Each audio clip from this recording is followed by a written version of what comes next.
शेतकऱ्यांसाठी 13,000 कोटीहून अधिकचा निधी केंद्र सरकारकडून जाहीर करण्यात आला आहे।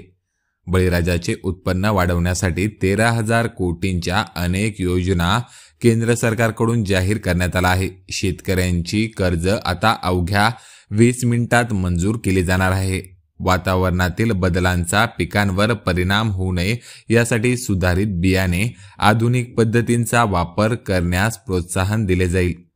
शेतीतील नव्या आधुनिक संकल्पना, आधुनिक तंत्रज्ञानाची ओळख विद्यार्थ्यांना व्हावी यासाठी कृषी शिक्षणाचे आधुनिकीकरण करून नव्या संशोधनाला चालना दिली जाईल। भाजीपाला, फलोत्पादन, पशुपालन यांच्याद्वारे शेतकऱ्यांचे उत्पन्न वाढवण्यावर आता भर दिला जाणार आहे। कृषी पंपांना मोफत वीज देण्याची घोषणा महायुती सरकारने आधीच केली आहे। केंद्र आणि राज्यातील महायुतीच्या सरकारच्या प्रयत्नांनी राज्यातील शेतीचा चेहरा मोहरा बदलत आहे। बळीराजाला सुखी आणि समृद्ध करण्यावर महायुतीचा भर आहे। अशातच आपण काही शेतकऱ्यांशी संवाद साधला आहे। महायुतीच्या सरकारच्या काळात शेतकऱ्यांची गेल्या 5 वर्षात काय काय कामे झाली, शेतकऱ्यांना कुठल्या योजनांचा लाभ भेटला, जाणून घेऊया शेतकऱ्यांच्याच तोंडून। शेतकरी शेती संबंधित काय काय काम झाली? भरपूर कामं झाली। काँग्रेस सरकारच्या काळात नव्हते, पुढंच काही नव्हते।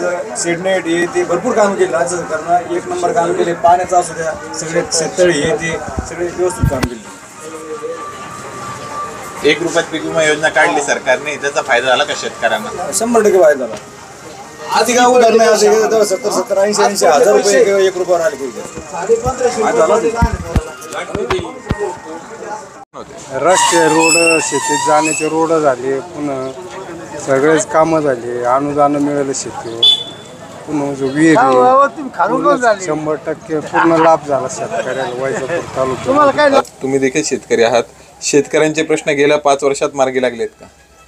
बरेचसे प्रश्न शेतकऱ्यांच्या बाबतीत सोडवण्यात सरकार काही अंशतः प्रमाणात बदल करत आहे, पण हा बदल मोठ्या प्रमाणात व्हावा याची जनतेकडून अपेक्षा आहे। तुमच्या भागातील शेतकऱ्यांचे काय मुख्य प्रश्न आहेत? मुख्य प्रश्न सध्याच्या कंडिशनला शेतकऱ्याच्या बाबतीत कर्जमाफी होणं अपेक्षित आहे। पिकाला भाव, हमी भावाची अपेक्षा आहे शासनाकडून।